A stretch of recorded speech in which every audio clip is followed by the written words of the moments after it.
चलिए, पृथ्वी के ऊपर जो विभिन्न भूआकृतिक प्रक्रम काम करते हैं, उनके कारण जो जो चक्र चलते हैं, उनमें बाह्य प्रक्रमों में नदी, पवन, हिमानी, सागरीय लहरें और जमीन की ऊपरी परत में पाया जाने वाला जो जल है, भूमिगत जल, ये कुछ मुख्य ऐसे आउटर प्रोसेस है, बाह्य प्रक्रम है, जिनके कारण किसी ऊंचे उठे भूभाग का या पृथ्वी के ऊपर पाई जाने वाली असमानताओं का इन बलों के द्वारा समतल स्थापना का काम किया जाता है। तो इन आउटर फोर्सेस में हमने पवन की, हिमानी की और नदी के, इनके अपर्दन चक्रों की बात की हुई है। दो अपर्दन चक्रों की अपनी बात शेष है, जिनमें एक तो है कार्स्ट साइकिल और दूसरा है कोस्टल यानी तटीय चक्र, जिसमें सागरीय लहरों की बात होगी। तो इसमें पहले हम बात कर लेते हैं काष्ठ चक्र की। काष्ठ चक्र कौन कौन सा है?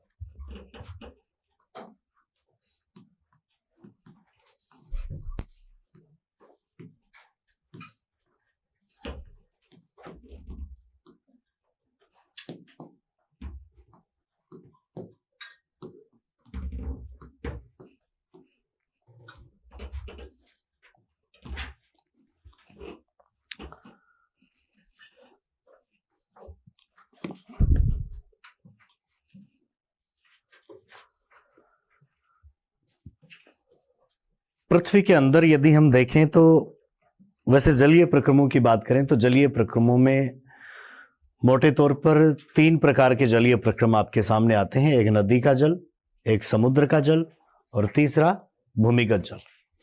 पृथ्वी पर यदि भूमिगत जल का वितरण देखें तो कुछ जल तो जमीन के अंदर बहुत ज्यादा गहराई पर है, जिसको हम विभिन्न माध्यमों से खोद कर, ड्रिलिंग करके, कुओं के माध्यम से, इनके माध्यम से बाहर निकालते हैं। वो हमारे जो अपर्दन चक्र है उसका कोई बड़ा हिस्सा नहीं बनाता है। लेकिन हमारे यहाँ पर वर्षा और नदियों का कुछ जल जिस आउटर सरफेस के ऊपर गिरता है या उसके ऊपर से बहता है, वहां यदि चट्टानें ऐसी हैं जिनमें छिद्र या रंध्र या संधियां पाई जाती हैं, तो जल उनके अंदर रिसता है।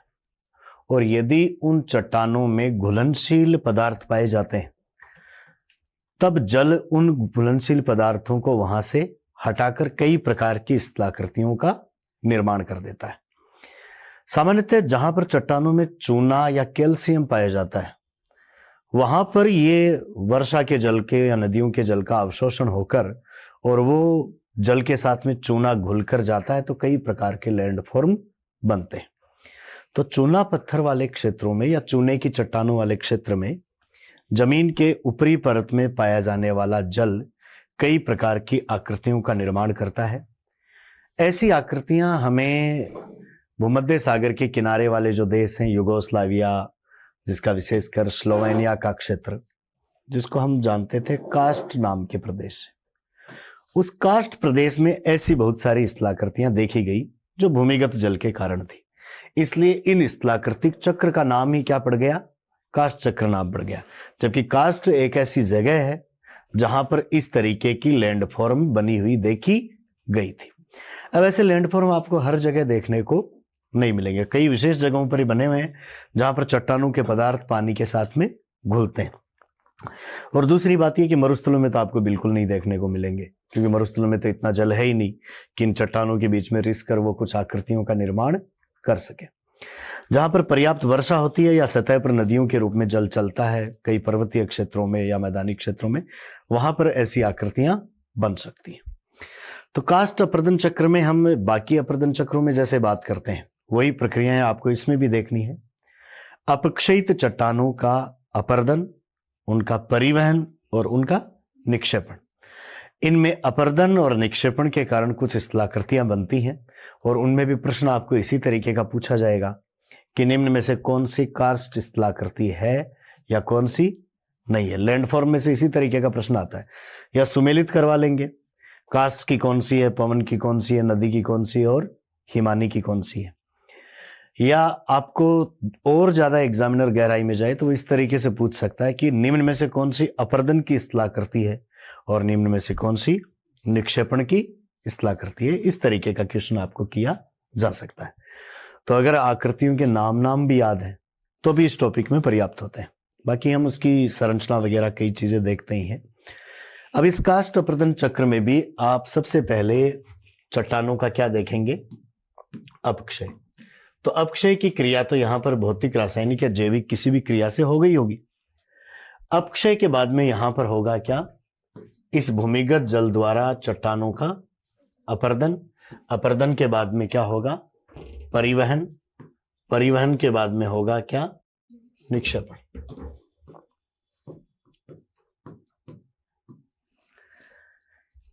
अपक्षय की क्रियाओं को तो हमने अपक्षय के टॉपिक में डिस्कस किया हुआ है।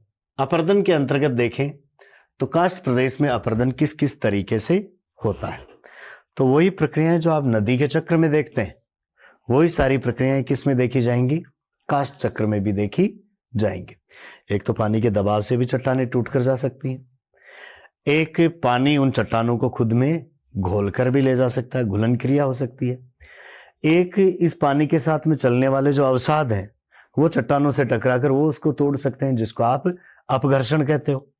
और इसके साथ में चलने वाला अवसाद खुद भी आपस में टकराकर और छोटे टुकड़ों में टूट सकता है, जिसको आप सन्निघर्षण की क्रिया बोलते हो। तो उन्हीं सारी प्रक्रियाओं को जिनको आपने नदी में देखा था, वो सब प्रक्रियाएं आपको इस काष्ठ अपरदन चक्र में भी देखने को मिलती हैं। पहले हम इसका बेसिक इंट्रोडक्शन लिख लेते हैं और उसके बाद में कौन कौन सी क्रियाओं से इसमें अपरदन होता है और कौन कौन सी आकृतियां बनती हैं उनके बारे में बात कर लेते हैं।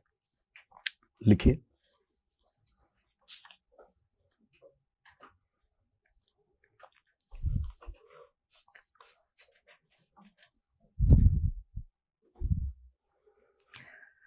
पृथ्वी की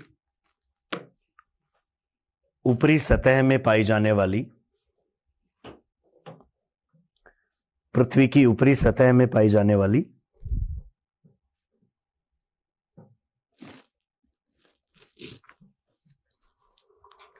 चट्टानों के बीच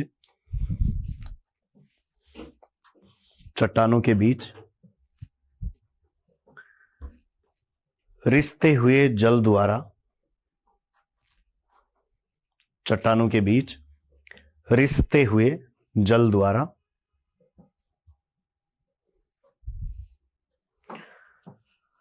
चट्टानों का अपरदन परिवहन एवं निक्षेपण करते हुए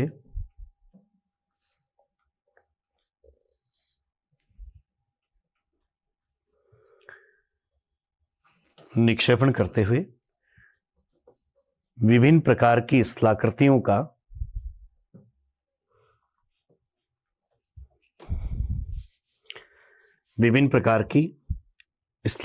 का निर्माण होता है।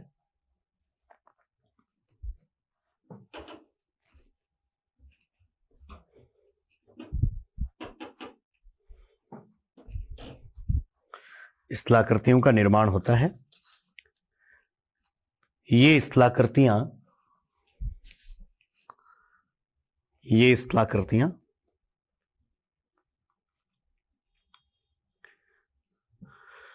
चूने की चट्टानों वाले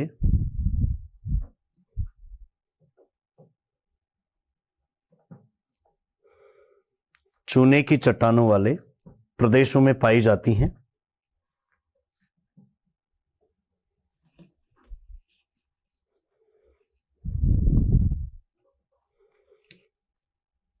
चूने की चट्टानों वाले प्रदेशों में पाई जाती है।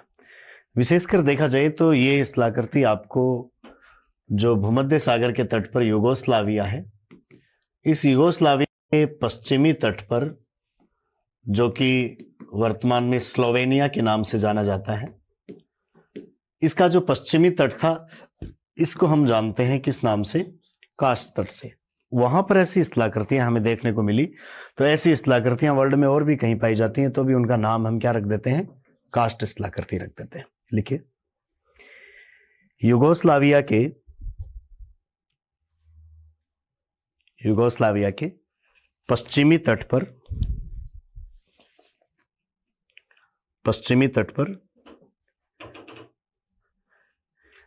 एड्रियाटिक सागर के किनारे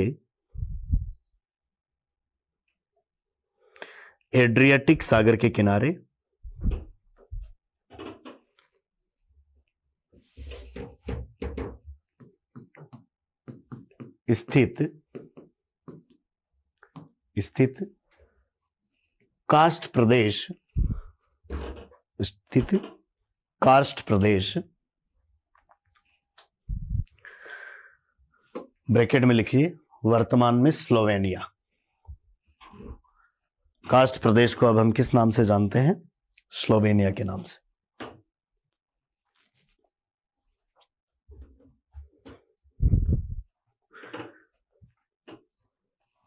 युगोस्लाविया के पश्चिमी तट पर एड्रियाटिक सागर के किनारे कास्ट प्रदेश में इस प्रकार की स्थलाकृति पाई जाती हैं।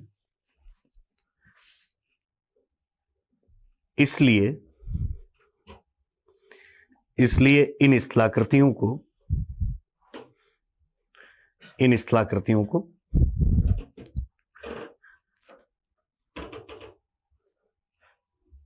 कास्ट स्थलाकृति के नाम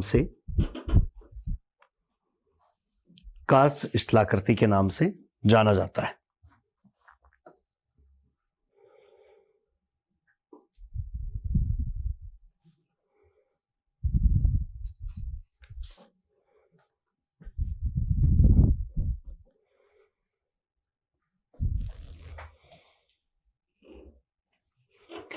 अब इन कास्ट प्रदेशों में जो अपर्दन, परिवहन और निक्षेपण का काम होगा, अपर्दन का काम हम देखें तो एक तो पानी की स्पीड से हो जाएगा, जिसको हम कह देंगे कौन सी?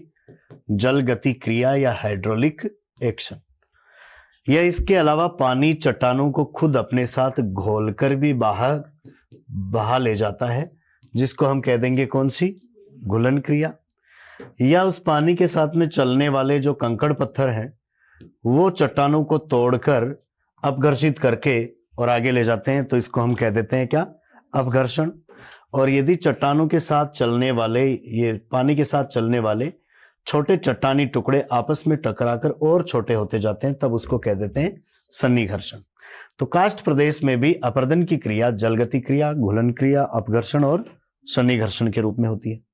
अब चूंकि भूमिगत जल का जमीन में या चट्टानों के बीच में जो प्रवाह होता है या परिवहन होता है वो बहुत धीमे होता है, क्योंकि नदी में तो आप देखेंगे तो आउटर सरफेस पर उसको चलना है, और यदि ढाल तेज है तो नदी का पानी तो काफी तेज चलेगा।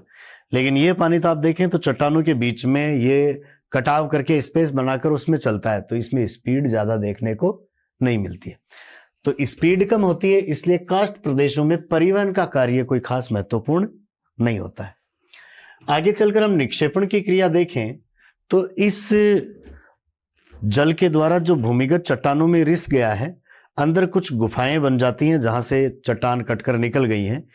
उन गुफाओं में या कंदराओं में इसके निक्षेपण के कारण कई विशेष प्रकार की आकृतियां बनती हैं, कई जटिल प्रकार की आकृतियां, और वो विशेष आकर्षक भी होती हैं।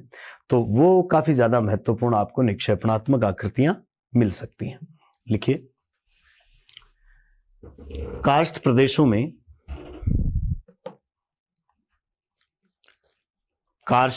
में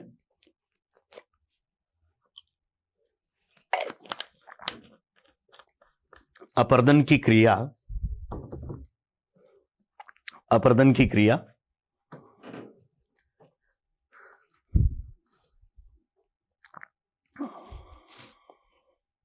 जलगति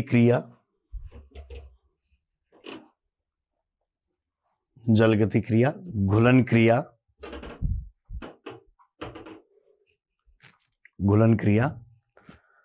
अपघर्षण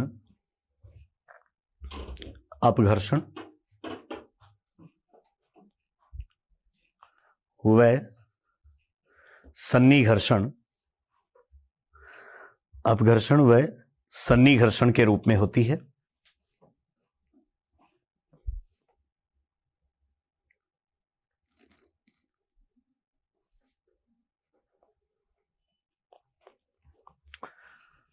अगला बिंदु लिखिए, कास्ट प्रदेशों में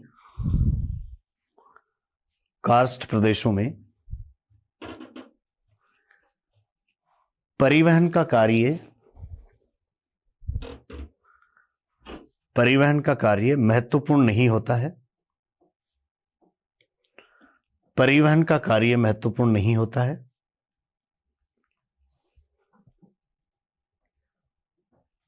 क्योंकि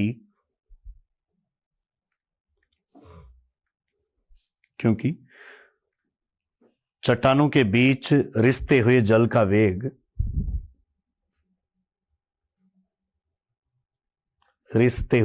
वेग कम होता है।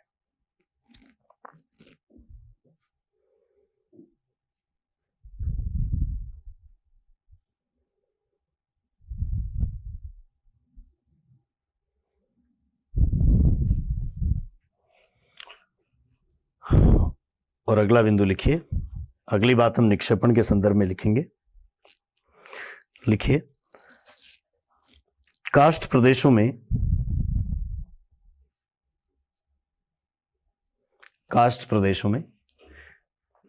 निक्षेपण का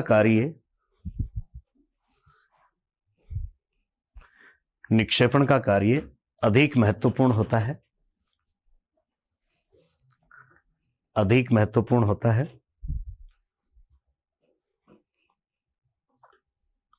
क्योंकि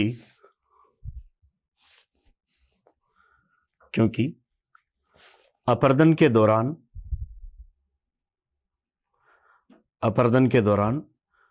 घुलन क्रिया के रूप में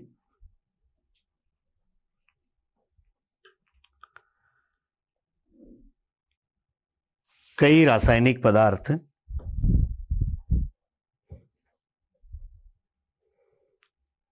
जल के साथ मिल जाते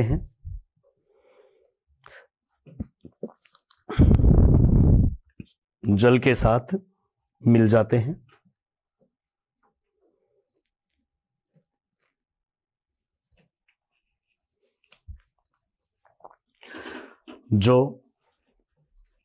जो निक्षेपित होकर विभिन्न स्थलाकृतियों का निर्माण करते हैं।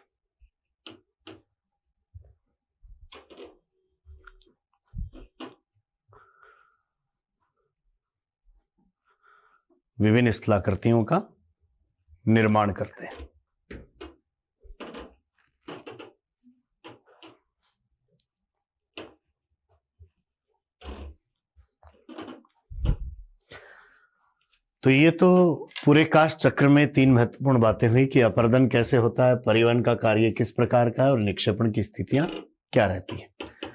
अब काष्ठ प्रदेशों में अपरदन के कारण और निक्षेपण के कारण कुछ स्थलाकृतियां बनती हैं। कौन कौन सी स्थलाकृतियां बनती हैं उनके बारे में अब हमें बात करनी है। पहले हम देख लेते हैं काष्ठ प्रदेशों में बनने वाली अपरदनात्मक स्थलाकृतियां।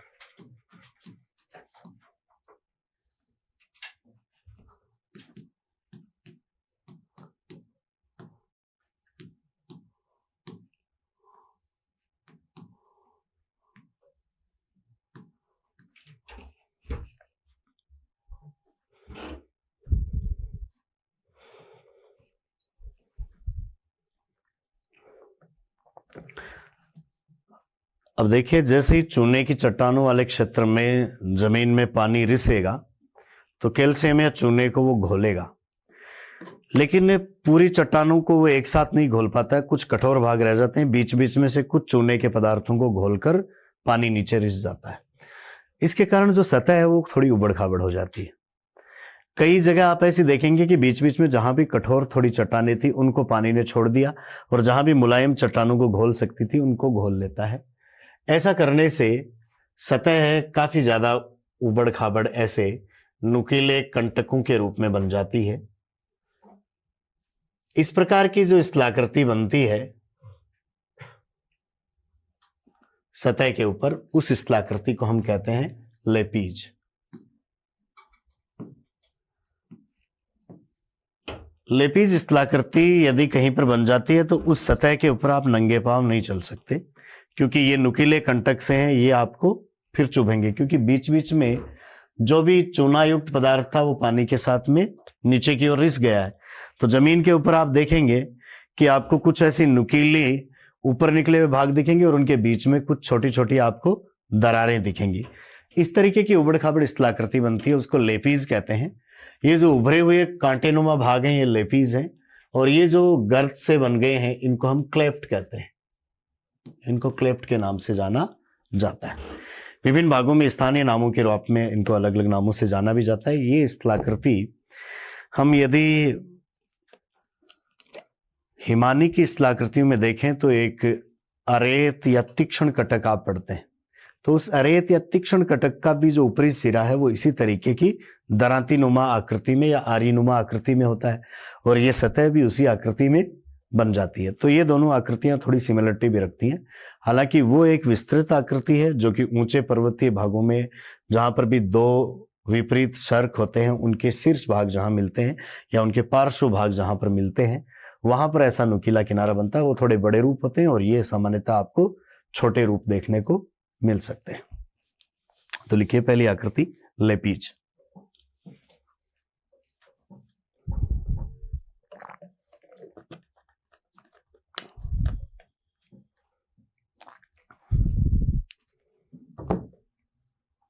लिखे घुलन क्रिया के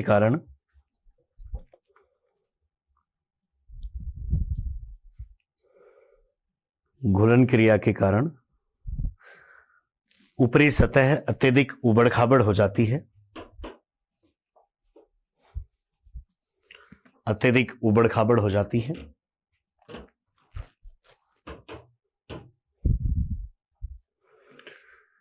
ऐसी स्थलाकृति को लेपीज कहा जाता है।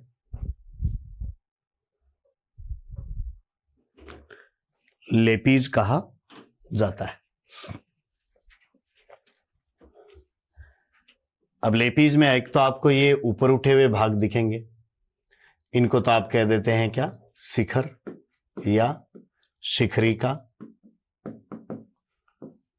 या हम कह दें कि पिनेकल।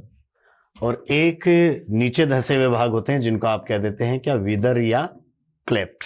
लिखिए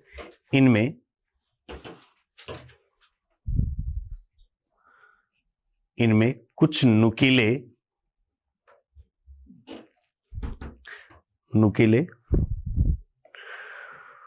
ऊपर निकले हुए भाग होते हैं,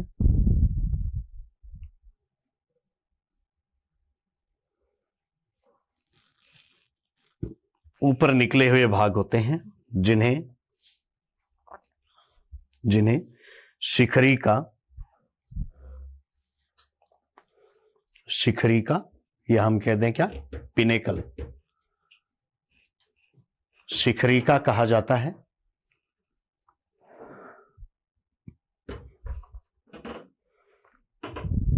शिखरिका कहा जाता है तथा नीचे धंसे हुए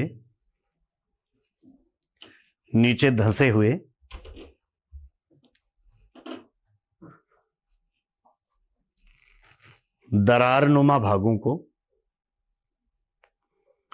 नीचे धंसे हुए दरारनुमा भागों को विदर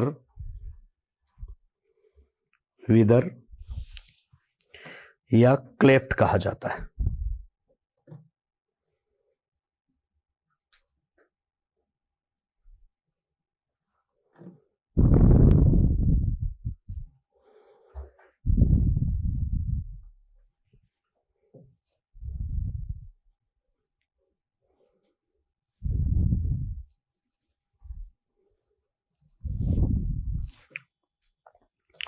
तो ये तो हुई पहली आकृति जो आपको सतह पर उबड़ खाबड़ नुकीले कंटक और दरारों के रूप में देखने को मिलती है, उसको तो हम कह देते हैं क्या, लेपीज।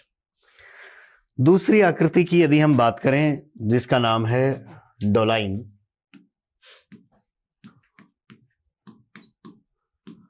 तो अब देखिए कुछ आकृतियां ऐसी हैं जो एक दूसरे से मिलती जुलती ही चलेंगी। कार्स्ट प्रदेशों में जहां पर भी आपको ये चूना या लाइमस्टोन की चट्टानें मिलती हैं, वहां पर रिसते हुए जल के साथ चूने की चट्टानें घुलकर उस भाग में एक गर्त का निर्माण कर देती हैं। तो ऐसा जो गड्ढा सा बन जाता है जिसमें अंदर की चट्टानें घुलकर पानी के साथ में बह जाती हैं, इस तरीके के गर्तनुमा भागों को या छिद्रों को या रंध्रों को हम कहते हैं क्या, डोलाइन। हम डोलाइन जैसी आकृतियां हैं इनको घोलरंध्र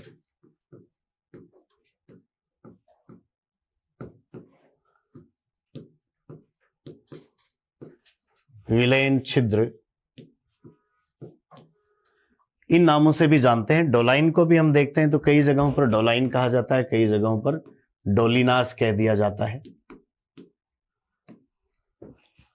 और जब इसका आकार काफी बड़ा हो जाता है तो हम इसको अलग नाम से जानने लग जाते हैं।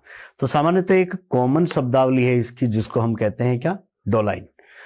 डोलाइन एक प्रकार का ऐसा रंध्र या गर्त या छिद्र होता है जो रिसते हुए जल के साथ में चूना घुलकर चला जाता है, तब सतह के ऊपर ये बनता है। ये जमीन के अंदर जैसे ही पानी गया, नीचे की चट्टानों को ये घोल कर ले जाता है, तो जमीन में एक खोखला सा भाग बन जाता है। उसके ऊपर की जो छत है वो कई बार हम देखते हैं कि थोड़ी सी टूट जाती है, तो उसमें हमें पूरा अंदर का जो छिद्र है वो दिखने लग जाता है।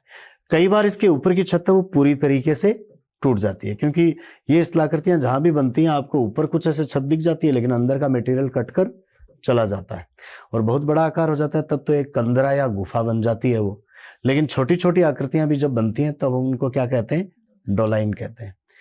अब कई बार हम देखते हैं किसी डोलाइन के ऊपर की सतह थोड़ी सी टूटी हुई होती है और उसके अंदर विस्तृत छिद्र होता है।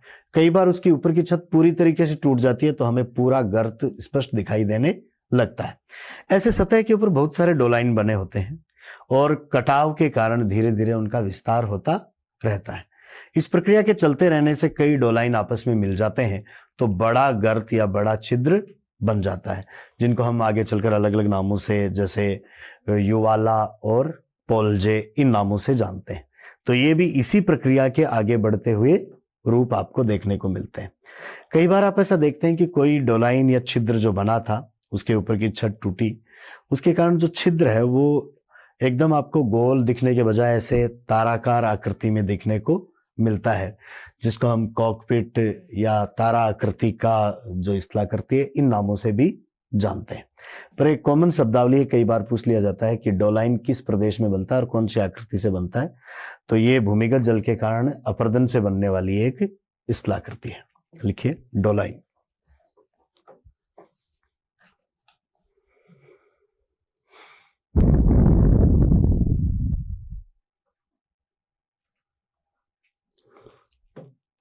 लिखिए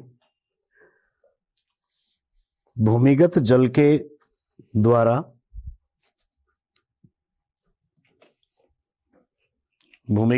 द्वारा घोलीकरण की क्रिया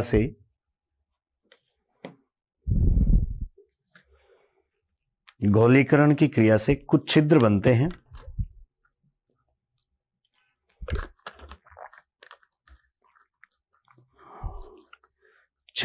हैं। जिन्हें विलयन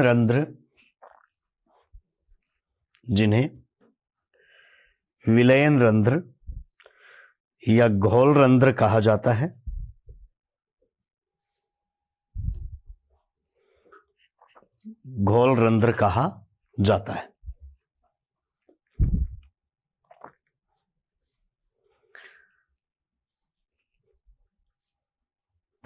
जब इन छिद्रों का अधिक विस्तार हो जाता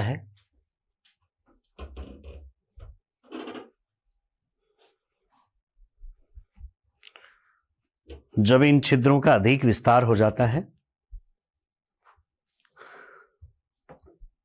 तो इन्हें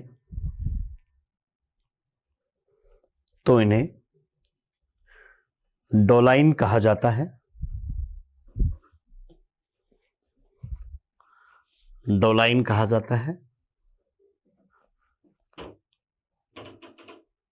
एवं सर्बिया में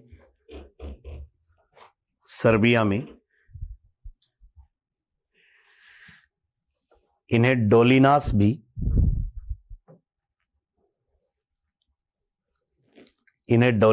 कहा जाता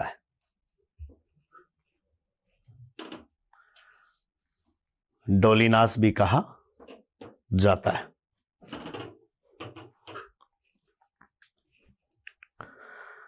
अब देखिए, कोई विलयन रंध्र या घोल रंध्र या डोलाइन बन गया है, उसमें पानी रिस रहा है, पानी उसकी चट्टानों को बहाकर आगे की ओर जा रहा है, आगे निकलता जा रहा है। कई बार ऐसी स्थिति होती है कि डोलाइन के अंदर से होकर जो पानी रिसता वो आगे जा रहा है, आगे जहां पर ये जा रहा है वहां पर बारीक मिट्टी के जमाव से उसका रास्ता बंद हो जाता है। बंद हो जाता है तो फिर रिसता हुआ पानी आगे नहीं जा पाता है, और ऐसा करने से वो उसी डोलाइन में या उसी छिद्र में इकट्ठा हो जाता है।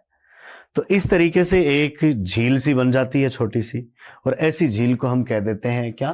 कास्ट झील। तो जब किसी डोलाइन का आगे का मार्ग बंद हो जाता है तो उस डोलाइन में पानी इकट्ठा हो जाता है, और पानी के इकट्ठा होने से बने उस डोलाइन की झील जैसी आकृति को हम कह देते हैं कास्ट झील। हालांकि बहुत बड़े आकृति के रूप में नहीं होती है, लेकिन छोटी आकृतियों के रूप में भी ये कास्ट झील के रूप में जानी जाती है। और कभी वो जो मिट्टी आगे जमा हुई थी वो वापस हट जाती है, तो ये सारा का सारा पानी उसमें से बहकर आगे चला जाता है। इसकी आकृति आपको कई बार ताराकार रूप में भी देखने को मिलती है, तो अब हम उसको कॉकपिट के नाम से भी जानते हैं। तो अगला नाम लिखिए, कार्स्ट झील। कार्स्ट झील।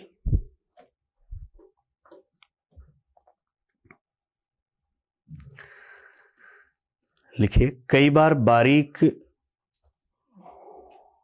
बारीक मिट्टी के निक्षेपण से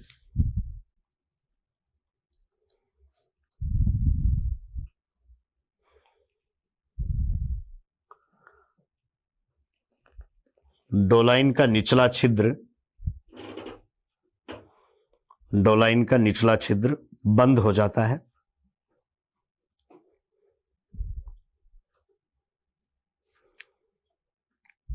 निचला छिद्र बंद हो जाता है, जिसके कारण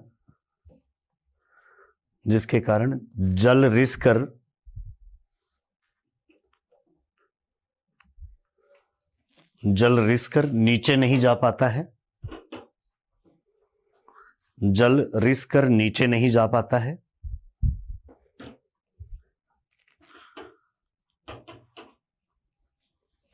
एवं डोलाइन में ही संचित हो जाता है।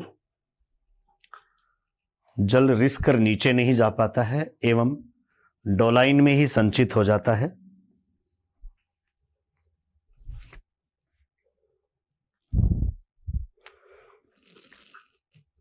तो इस प्रकार बनी छोटी झीलों को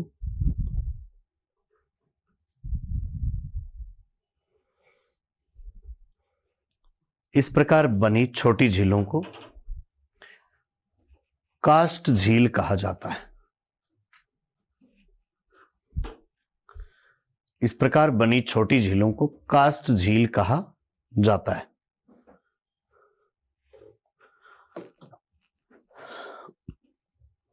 और जब ये नीचे जो मलबा जमा हुआ था वो वापस हट जाता है तो इसका पानी वापस खाली हो जाता है, और उसके बाद में यदि डोलाइन के ऊपर की जो छत है वो पूरी तरीके से ध्वस्त हो जाए तो आपको ये जो डोलाइन का गर्त है ये ऐसे खड़े किनारों वाला गड्ढा दिखाई देगा।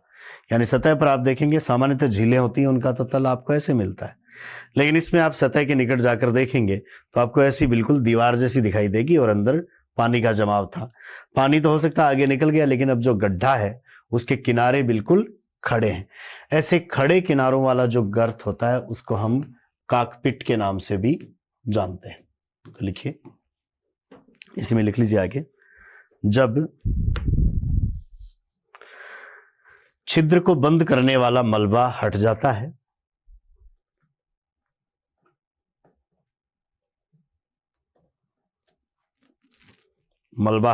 है,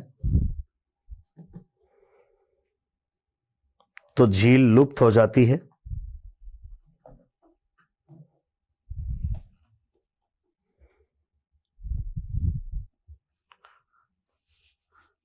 झील लुप्त हो जाती है एवं धरातलीय सतह के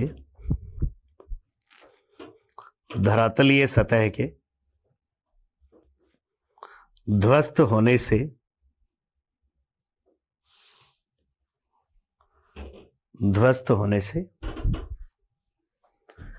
बने खड़े ढाल युक्त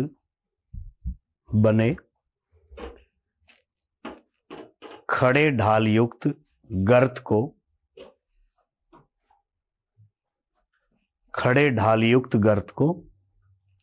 कॉकपिट कहा जाता है।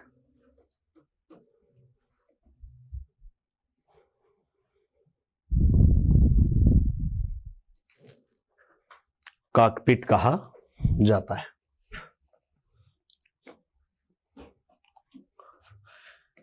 इसके अलावा एक नाम आता है कास्ट खिड़की।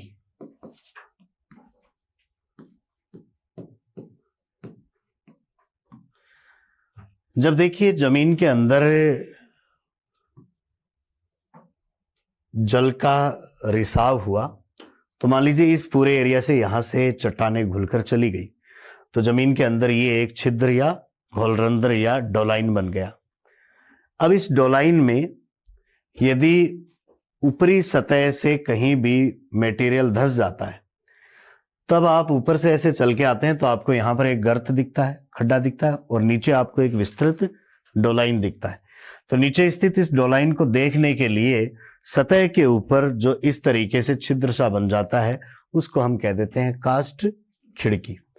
ये पूरी की पूरी छत भी ध्वस्त हो सकती है, और ये छोटे छोटे टुकड़ों के रूप में भी हो सकती है। जैसे मान लीजिए कि अलग अलग भागों में, जैसे यहाँ थोड़ा ध्वस्त हो गया, उसके बीच में फिर आपको यहाँ कुछ चट्टानें देखने को मिलती हैं, और हो सकता है कि इनके बीच में से भी आगे चलकर और ऐसी कंदराएं सी बनी होंगी। तो जगह जगह पर आपको ऐसे जो गर्त देखने को मिलते हैं, जो गड्ढे देखने को मिलते हैं, जिनके अंदर से ऊपर का पूरा गर्त आपको नीचे जो पूरा गर्त है वो दिखाई दे सकता है।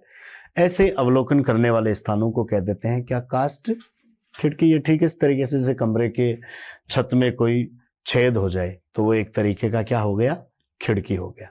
तो अंदर एक जल के कारण, घोलीकरण की क्रिया के कारण एक घोलरंध्र या डोलाइन बना हुआ है, उसकी छत ऊपर से कहीं से टूट गई तो वो छत इस डोलाइन के लिए क्या होगी, टूटी हुई छत कास्ट खिड़की होगी। लिखिए, कई बार डोलाइन की ऊपरी सतह है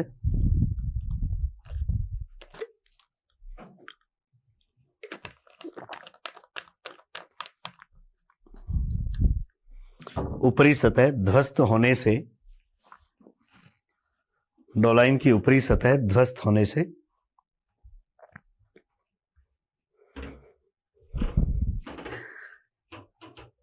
एक छिद्र बनता है। ऊपरी सतह ध्वस्त होने से एक छिद्र बनता है,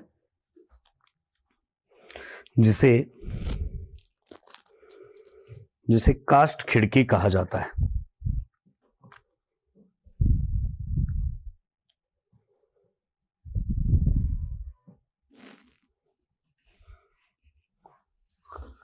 कास्ट खिड़की कहा जाता है।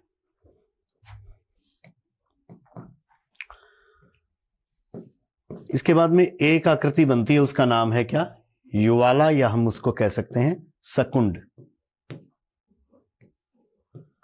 जब कई डोलाइन आपस में मिल जाते हैं तो इस तरीके से बने बड़े डोलाइन को या बहुत बड़े डोलाइन को हम कह देते हैं क्या, युवाला। आकृतियां सब एक जैसी बनेंगी, फॉर्म में एक जैसी हैं, आकार में परिवर्तन हो सकता है। जमीन के अंदर पानी रिसेगा, घोलकर पदार्थ को ले जाएगा, तो जमीन के अंदर कोई छोटा सा एक गर्त बने या बड़ा गर्त बने। छोटा सा भी यदि जमीन के अंदर से कटाव होकर कोई गुफा जैसी बनती है, छोटी सी भी, तो हम उसको विलयन छिद्र या घोल छिद्र या डोलाइन कह देते हैं। उसकी छत ऊपर से टूट जाती है तो हम उसको कास्ट खिड़की कह देते हैं। उसमें पानी इकट्ठा हो जाता है तो उसको कास्ट झील कह देते हैं। कई डोलाइन आपस में मिल जाते हैं तो बड़ा डोलाइन बन जाता है तो उसको युवाला कह देते हैं। और युवाला जैसे कई डोलाइन आपस में मिल जाते हैं तो और भी बड़ा डोलाइन बनता है, जिसको हम पोलजे या राजकुंड के नाम से जानते हैं। तो इनकी शेप सब्ज की एक जैसी है, बस आकार इनका बढ़ता जाता है। तो अगली आकृति लिखिए, युवाला या सकुंड। लिखिए, जब कई डोलाइन आपस में मिलकर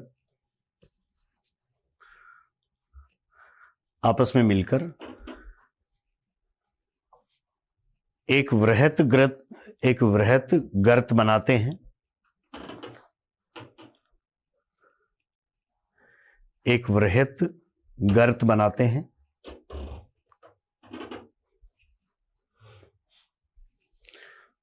तो इसे युवाला या सकुंड कहा जाता है।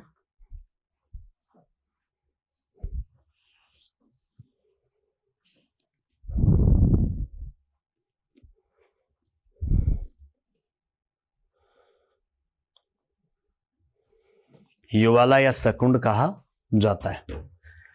और छोटा युवाला होता है उसको हम कह देते हैं क्या, जामा। लिखिए, छोटे युवाला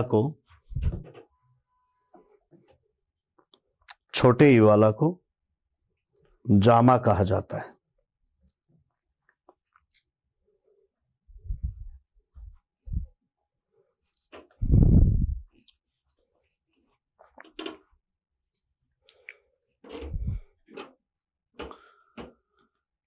यदि डोलाइन आपस में मिलकर युवाला से भी बड़ा गर्त बनाए तब उसको हम कह देते हैं क्या, पोलजे।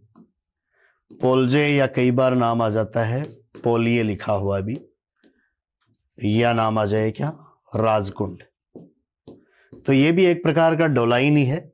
बहुत सारे डोलाइन मिलकर युवाला से भी बड़ी आकृति बनाते हैं तो उसको हम पोलजे या राजकुंड कहते हैं। लिखिए, युवाला से भी विस्तृत गर्त को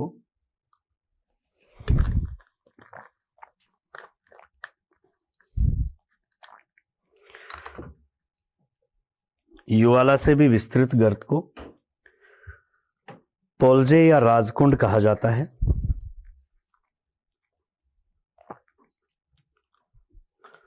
पोलजे या राजकुंड कहा जाता है।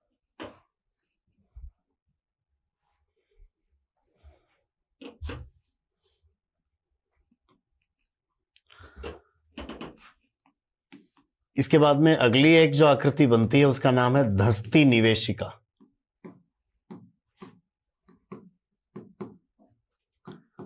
धस्ती निवेशिका क्या है, जैसे मान लीजिए काष्ठ प्रदेश में यहां पर कोई नदी चल रही है,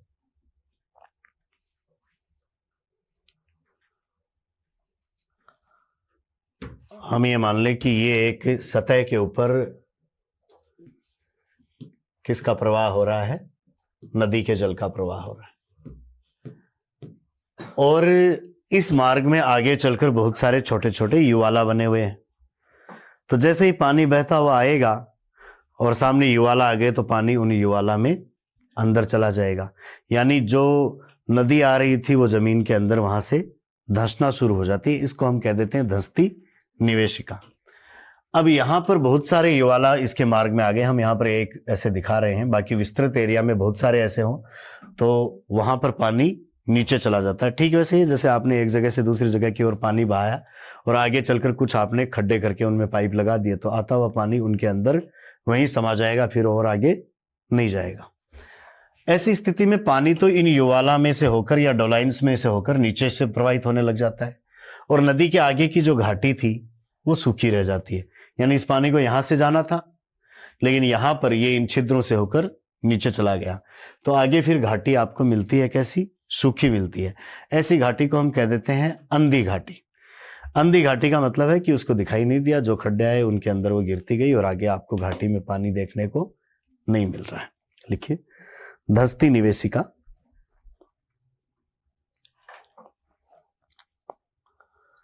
लिखिए, कास्ट मैदान की ऊपरी सतह पर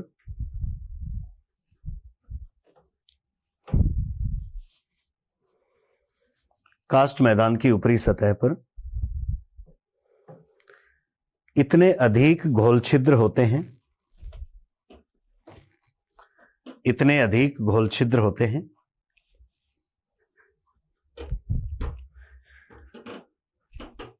कि सतह एक छलनी की तरह है, सतह एक छलनी की तरह दिखाई देती है। सतह एक छलनी की तरह दिखाई देती है।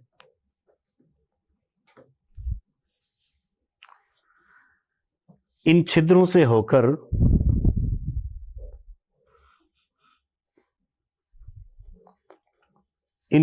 होकर जब नदी का जल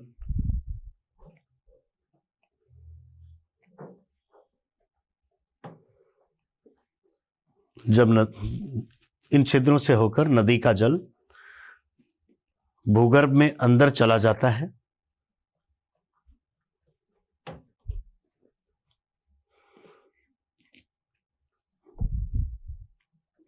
इसलिए इसे धंसती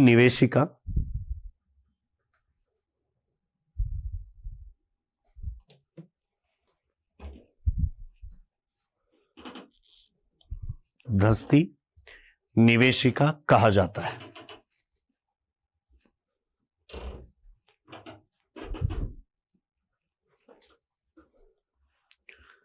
आगे लिखिए, जिस स्थान पर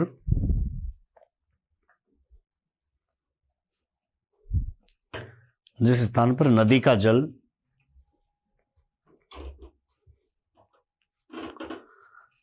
का जल सतह के नीचे चला जाता है,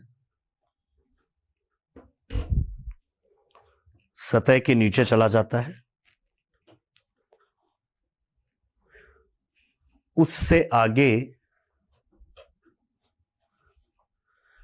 आगे नदी की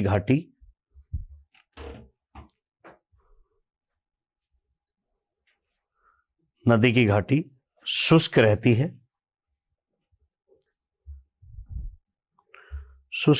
जिसे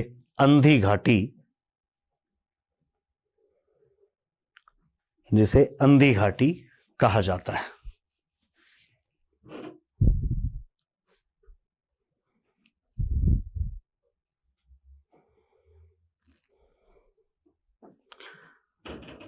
अंधी घाटी कहा जाता है। और नदी का जल इन डोलाइन्स या छिद्रों के इन अवसादों को, मिट्टियों को बहाकर अपने साथ ले जाता है और इस कास्ट प्रदेश में अपनी कटाव करते हुए एक नई घाटी बना लेता है। तो उसको हम कास्ट घाटी या घोल घाटी के नाम से भी जानते हैं। जैसे यहां से पानी ने नीचे जाना शुरू किया और नीचे जाकर ये इस एरिया में बहता हुआ यहाँ के पदार्थों को घोलता हुआ ये जो छलनी जैसी सतह थी इसको तोड़कर ले जाता है और एक नई घाटी अपने अंदर बना लेता है, चौड़ी। ऐसी नई चौड़ी घाटी को पर्वतों में बनती है, वो तो ऐसे वी शेप में बनेगी। यहाँ पर तो अचानक से पानी नीचे गया तो जितनी चौड़ाई में नीचे गया है उतनी ही चौड़ी घाटी बन जाएगी। तो सामान्यतः यू अक्षर जैसी भी बन सकती है। ऐसी कास्ट प्रदेश की घाटी को हम कास्ट घाटी या घोल घाटी के नाम से जानते हैं। लिखिए, जब सतही नदियां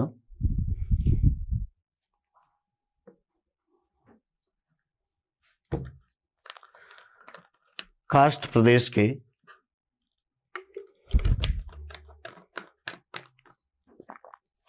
प्रदेश के पदार्थों को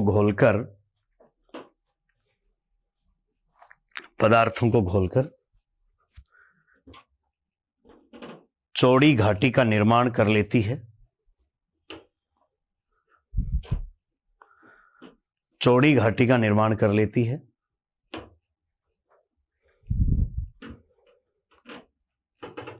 तो इसे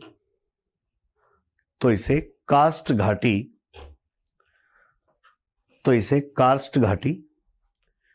या घोल घाटी कहा जाता है। तो इसे कास्ट घाटी या घोल घाटी कहा जाता है।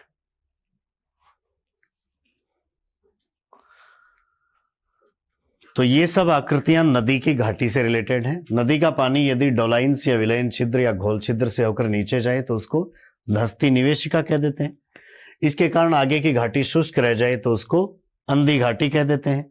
और यदि ये नदी का जल इस सतह की इन चूने की चट्टानों को घोलकर एक नई घाटी बना ले तो उसको कास्ट घाटी या घोल घाटी कह दिया जाता है। यदि किसी जगह पर ये जो डोलाइन या युवाला ऐसी आकृतियां बनते हुए छिद्र बहुत बड़े हो जाएं जमीन के अंदर ही, तब हम उसको कास्ट प्रदेशों में बनने वाली कंदरा या गुफा कह देते हैं।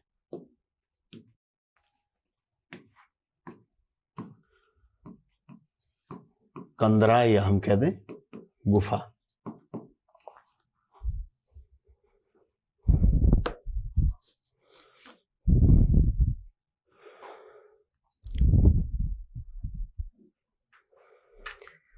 लिखिए, भूमिगत जल के द्वारा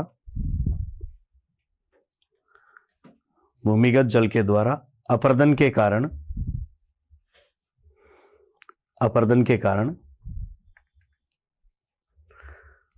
सतह के नीचे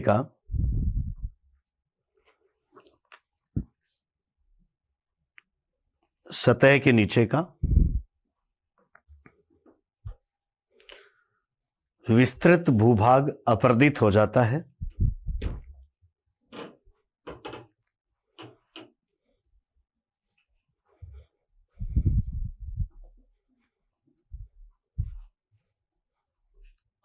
अपरदित हो जाता है तो कंदरा या गुफा का निर्माण होता है। कंदरा या गुफा का निर्माण होता है।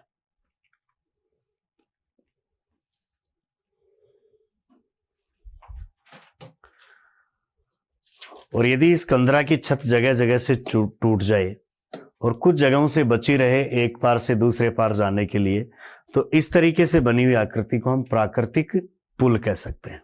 लिखिए, यदि कंदरा की छत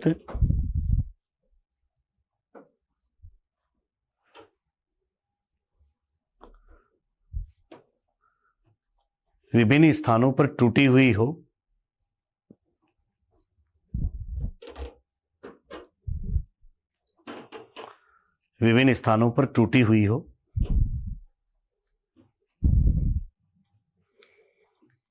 तो दो स्थानों को जोड़ने वाले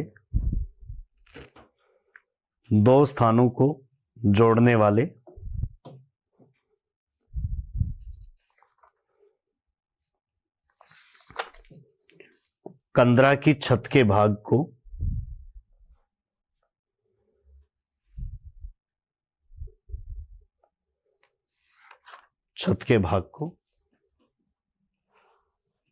प्राकृतिक पुल कहा जाता है।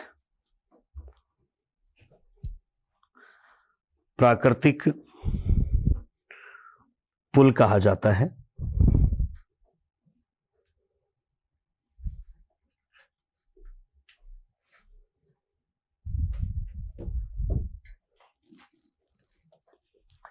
ये तो सब आकृतियां हैं जो कास्ट प्रदेशों में कौन सी प्रक्रिया से बनती हैं? अपरदन के कारण बनती हैं, जिनमें घोल रंध्र या विलयन रंध्र, लेपीज, उसके बाद में डोलाइन या डोलिनास, कास्ट झील, कास्ट खिड़की, युवाला, पोलजे, ये सब देखे जाएं तो एक ही स्थलाकृति के रूप हैं जो कि बढ़ते हुए आकार के अनुसार हैं। यानी डोलाइन, उसी में हम देखते हैं पानी भर गया तो कास्ट झील, उसी की छत यदि कुछ जगह पर टूट गई तो कास्ट खिड़की, उसका आकार बड़ा हो गया तो युवाला, और ज्यादा बड़ा आकार हो गया तो पोलजे या शकुन, और भी ज्यादा बड़ा आकार हो जाता है तो कंदरा या गुफा हम कह देते हैं। यदि सतह पर बहुत सारे छिद्र और उनमें किसी पृष्ठीय नदी का पानी चला जाए तो उसका नाम धस्ती निवेशिका, आगे नदी की घाटी फिर शुष्क हो जाती है, उसको हम अंधी घाटी कह देते हैं। और इन पदार्थों को घोलकर नदी अपनी नई चौड़ी घाटी बना ले तो उसको कास्ट घाटी या घोल घाटी हम कह देते हैं। अब कुछ आकृतियां हमें देखनी है, वो कास्ट प्रदेशों में निक्षेपण की क्रिया से बनती है।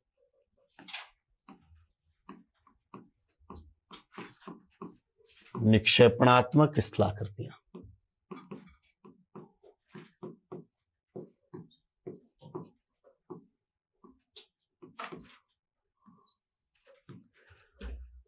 निक्षेपण की क्रिया से बनने वाली स्थलाकृतियां कौन कौन सी हैं, लैंडफॉर्म कौन कौन से हैं?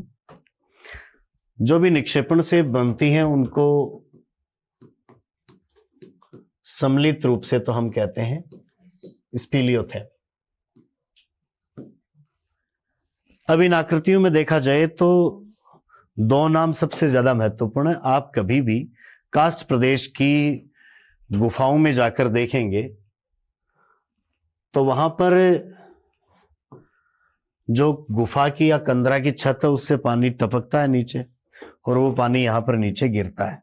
पानी के साथ में चूना घुला हुआ है, तो जैसे ही छत से वो टपकता है तब छत के ऊपर आपको इस तरीके से लटकते हुए कुछ नुकीले भाग देखने को मिलेंगे, और ये पानी जहां नीचे गिरेगा वहां नीचे की तरफ से भी चूने जैसे पदार्थों के निक्षेपण होने से सतह पर भी ऐसे नुकीले भाग बन जाते हैं। तो किसी गुफा में आप देखेंगे कि ऊपर से छत टपक रही है, वहां भी चूना जमता जाता है और ऐसे स्तंभ से लटके रहते हैं, और जहां पानी नीचे गिरता है वहां पर भी उस चूने के जमाव से वो ऊंचा उबड़ता रहता है।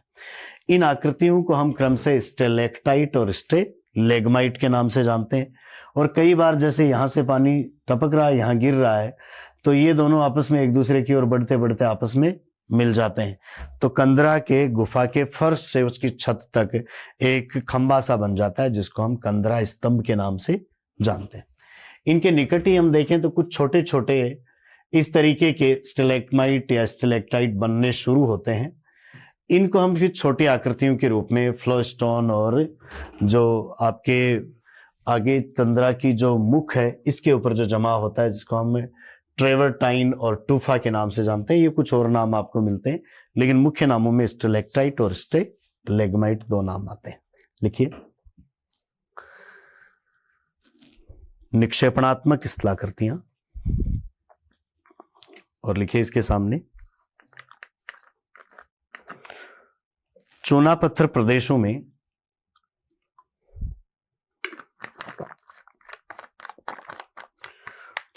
प्रदेशों में कंदराओं में निक्षेपण से बनी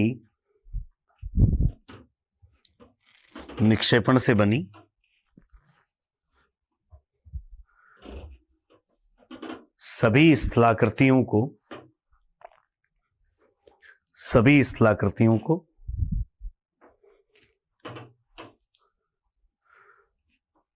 संयुक्त रूप से स्पीलियोथेम कहा जाता है।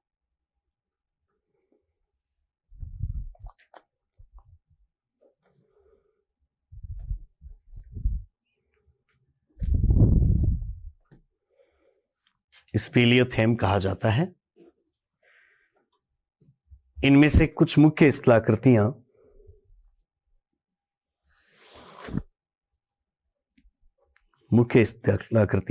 निम्न हैं।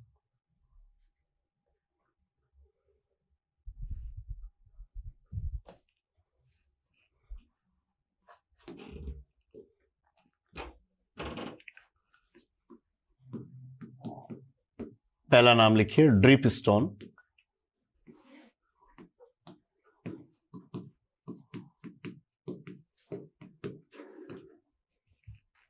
ड्रिप स्टोन, पहली दो आकृतियां आपको देखनी है, ड्रिप स्टोन और फ्लो स्टोन।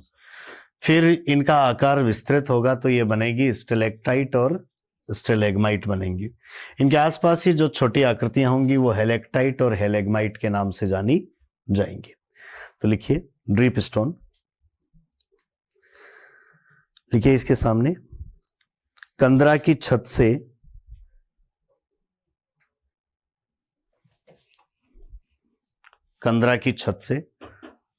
टपकते हुए जल के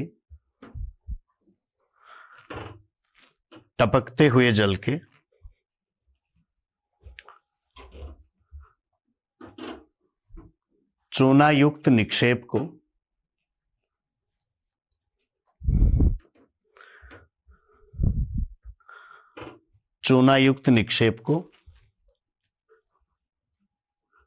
ड्रिप स्टोन कहा जाता है।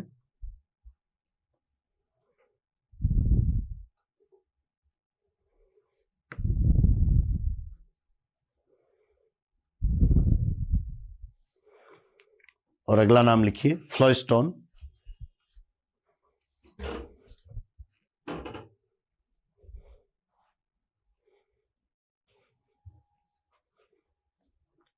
Flow stone. तो पानी छत से टपकते हुए छत पर जो चूने का निक्षेप करता है वो तो ड्रिप स्टोन, और उसी से पानी टपक कर नीचे जब कंदरा के फर्श पर चूने का निक्षेप करता है तो उसको कह दिया जाता है क्या, फ्लो स्टोन। तो इसमें आसान तरीका याद करने का ये है कि फ्लो स्टोन नीचे इसके ऊपर किस पर मिलेगा आपको, फर्श पर मिलेगा। तो रूफ की तरफ नहीं है, किस तरफ है, फर्श की तरफ है, तो इसको फ्लो स्टोन ऐसे ध्यान में रख लें। लिखिए, फ्लो स्टोन। कंदरा की छत से टपकते हुए जल के कारण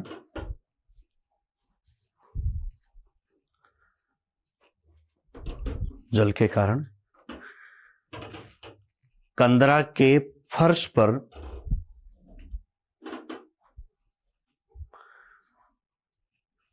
के फर्श पर निर्मित चूने के निक्षेप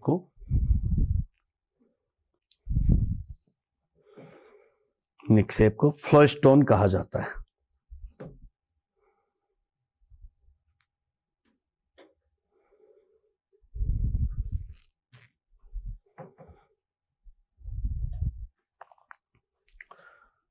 फ्लोस्टोन कहा जाता है। अगली आकृति जो कंदरा की छत से टपकते हुए जल के कारण चूने का निक्षेप होता है, उससे नुकीले कुछ भाग नीचे की तरफ लटकते रहते हैं। उनके लिए हम बात करें तो उनको कह दिया जाता है स्टेलेक्टाइट। और उन्हीं के कारण कंदरा के फर्श पर जो ऊपर की ओर स्तंभ विकसित होता है उसको कह दिया जाता है स्टेलेग्माइट। तो लेक्टाइट और स्टेलेग्माइट में ऐसे ध्यान में रख लें कि जो ग्राउंड की तरफ से बनता है वो लेग्माइट है। दोनों में एक ही फर्क है, यहाँ क है और यहाँ ग है। तो जो ग्राउंड की तरफ से बनता है वो ग वाला स्टेलेग्माइट, और जो ऊपर की तरफ से बन रहा है वो फिर कौन सा हो गया, स्टेलेक्टाइट। तो क्योंकि ये मिलते जुलते नाम है, ड्रिप स्टोन, फ्लोस्टोन, स्टेलेक्टाइट, स्टेलेग्माइट। तो फ्लोस्टोन फर्श पर और स्टेलेग्माइट ग्राउंड की ओर से, ये ध्यान में कर लें। लिखिए स्टेलेक्टाइट।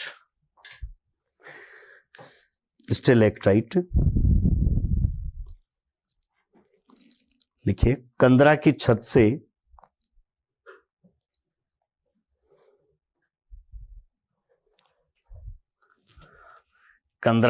से लटकते स्तंभाकार ड्रिप स्टोन को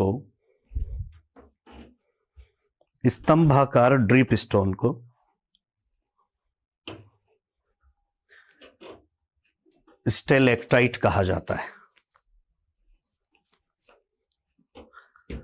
स्तंभाकार ड्रिप स्टोन को स्टेलेक्टाइट कहा जाता है।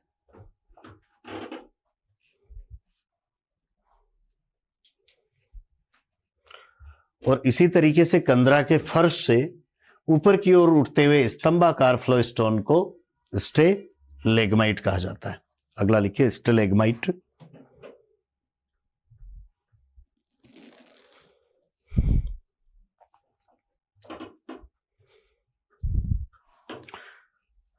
लिखिए स्टेलेक्टाइट के विपरीत कंदरा के फर्श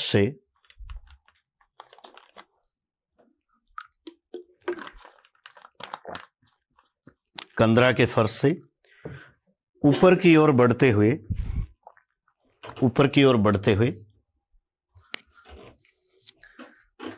स्तंभाकार जमाव को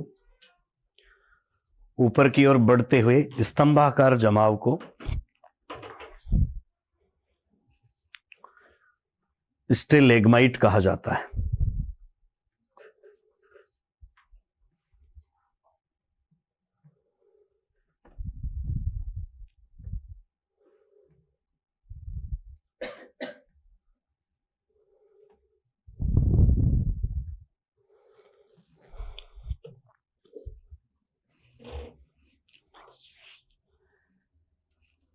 जब कभी स्टेलेक्टाइट और स्टेलेग्माइट दोनों एक दूसरे की ओर बढ़ते हुए आपस में मिल जाते हैं तो इसको कह दिया जाता है कंदरा स्तंभ। लिखिए यदि स्टेलेक्टाइट व स्टेलेग्माइट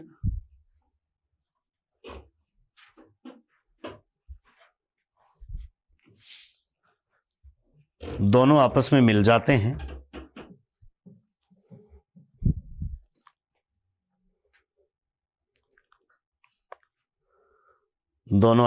जाते हैं तो इसे कंदरा कंदरा स्तंभ कहा जाता है।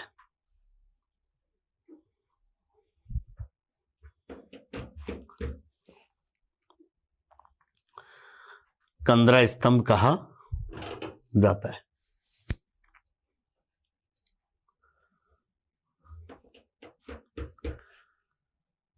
अब देखो, ये जो स्टेलेक्टाइट थे, इनके आसपास जो छोटे छोटे ड्रिप स्टोन हैं, इनको हम कह देते हैं हेलेक्टाइट। और ये स्टेलेग्माइट हैं, इनके आसपास ये छोटे छोटे जो फ्लो स्टोन हैं, इनको हम कह देते हैं हेलेग्माइट। तो स्टेलेक्टाइट के पास छोटे स्टेलेक्टाइट का ही नाम क्या है? हेलेक्टाइट। और स्टेलेग्माइट के पास छोटे स्टेलेग्माइट हैं, उन्हीं का नाम क्या है? हेलेग्माइट। लिखिए, हेलेक्टाइट।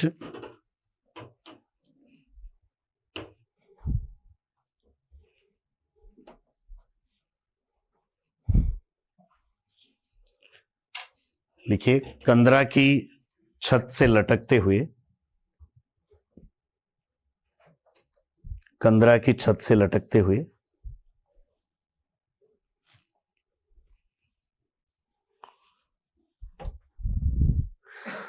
स्टेलेक्टाइट के आसपास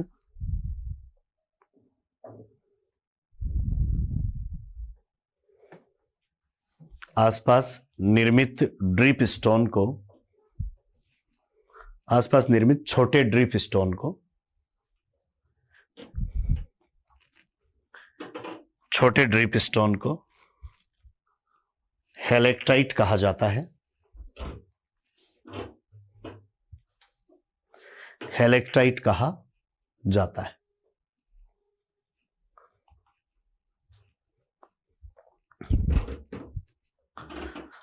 नेक्स्ट लिखिए, हेलेग्माइट।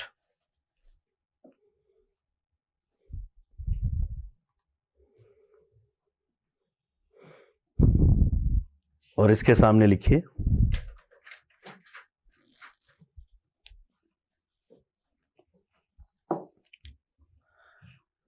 कंदरा के फर्श पर,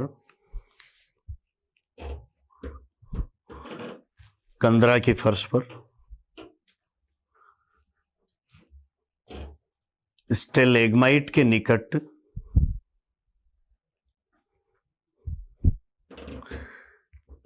स्टेलेग्माइट के निकट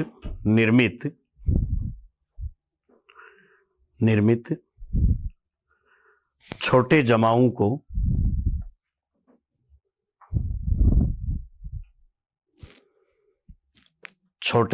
को हेलेग्माइट कहा जाता है। हेलेग्माइट कहा जाता है।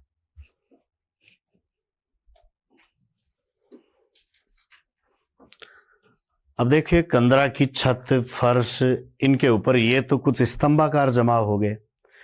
यदि कंदरा की छत या फर्श के ऊपर पट्टियों के रूप में जमाव हो, तो ऐसे पट्टियों के रूप में जो जमाव होते हैं उनको कह दिया जाता है ट्रेवर्टाइन।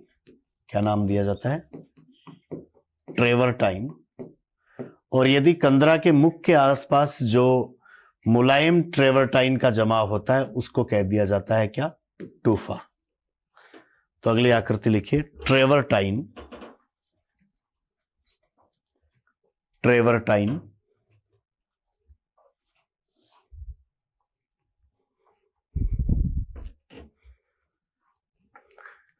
लिखिए, कंदरा में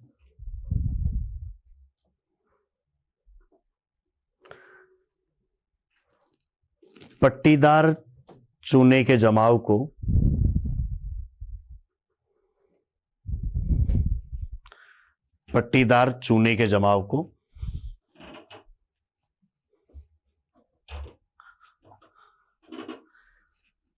ट्रेवर्टाइन कहा जाता है।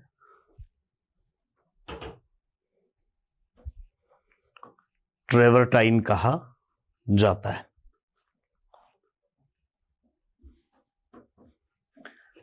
तथा कंदरा के मुख पर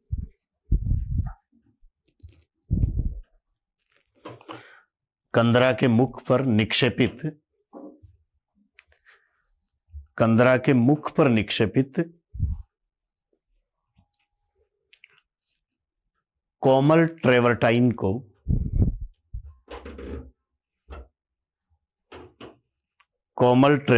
को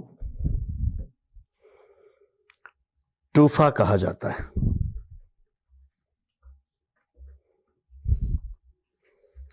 टूफा कहा जाता है।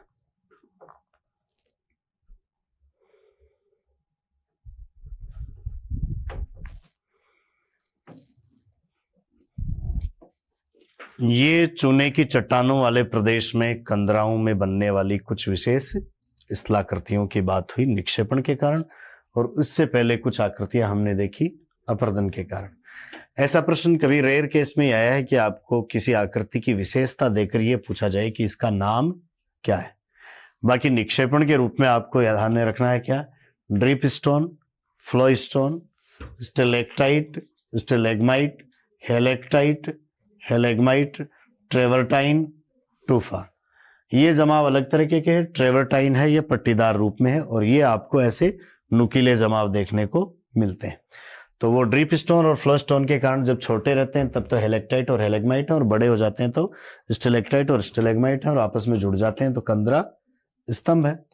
और अपर्दन की स्थलाकृतियों में देखा जाए तो लेपीज, डोलाइन, कास्ट खिड़की, कास्ट झील, युवाला, पोलगे राजकुंड और धस्ती निवेशिका, अंधी घाटी और घोल घाटी या कास्ट घाटी और कंदरा या गुफा, ये बनते हैं किससे, अपर्दन से। कास्ट प्रदेशों का जो अपर्दन चक्र है उसका विवरण सबसे पहली बार जिसने दिया वो था बीदी। तो कास्ट प्रदेशों का अपर्दन चक्र सबसे पहले किसने प्रस्तुत किया था, बीदी ने प्रस्तुत किया था। और बीदी के अलावा इन कास्ट प्रदेशों के अपर्दन चक्र को स्वीजिक ने भी समझाया है। तो दो के अपर्दन चक्र यहां पर इंपॉर्टेंट है, किसके, बीदी के और स्वीजिक ने। लिखिए,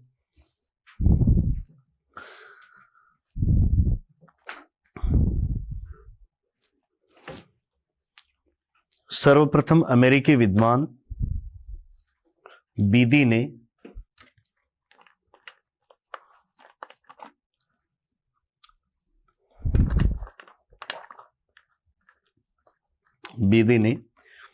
कास्ट प्रदेशों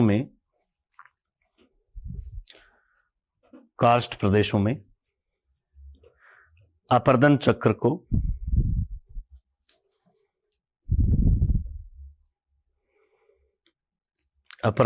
को तीन अवस्थाओं के माध्यम से समझाया था।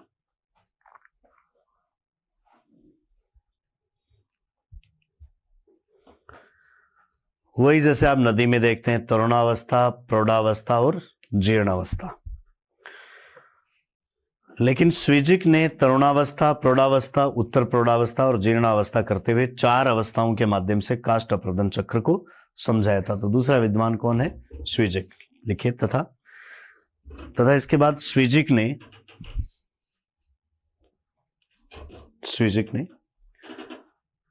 चार अवस्थाओं के माध्यम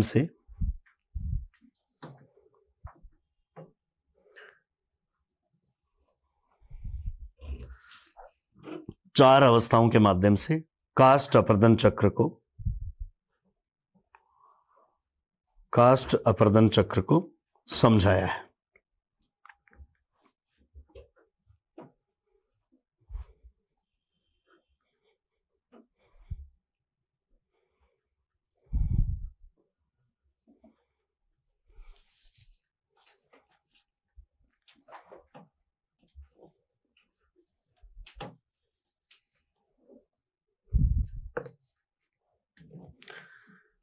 तो ये सारी चर्चा हुई आपकी जियोमॉर्फोलॉजी में, जो लैंडफॉर्म बनने के साइकिल हैं, जियोमॉर्फिक साइकिल, उसमें कास्ट साइकिल के।